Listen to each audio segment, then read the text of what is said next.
Hi there, I'm Joe Bowman. And like many of you, I've had a troubling past and would like to share my story. I grew up in a small mill village, some may say on the wrong side of the tracks. My father was in and out of prison, and my mother was disabled. Things were pretty rough. By age 11, things took a turn for the worse, and abuse followed.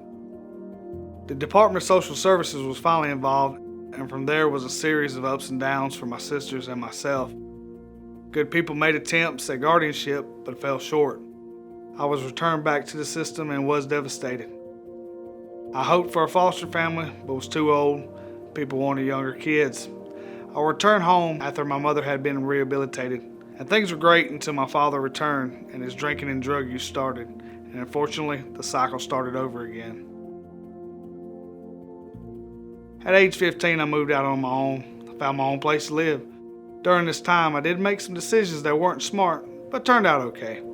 I had my first son when I was 17, another child on the way by age 19. Then the company I worked for went out of business due to the economy. I applied everywhere, and no one called me back. I was young and inexperienced. I was finally offered a job through a temp agency to work for one of the Colos USA companies. I worked hard, and I asked questions, and I made sure I could do as much as possibly could. After 3 months, the company hired me to work for them directly. I was proud of myself, and because I was eager and showed initiative and was given many opportunities, and I didn't waste a single one of them. By the age of 21, I purchased my first home and got guardianship of both my sisters. It wasn't easy, but I was persistent and pushed myself.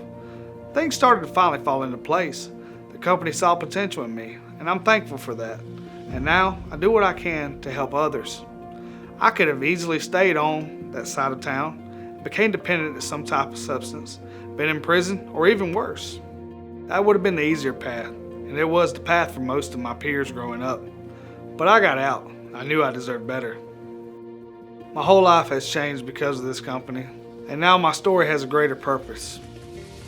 Colos USA is helping to give opportunities to young people who age out of the foster care system and want a chance to make something of themselves. I've been in your shoes. The work can be challenging, and nothing will be handed to you. You'll get out of it what you put into it. It's that simple. So let me leave you with a question. Are you ready? Will you push the limits, exceed expectations, and show the world what you're capable of? It's up to you. The opportunities are there. You just have to be willing to work hard and grab them. I did, and I hope you do too.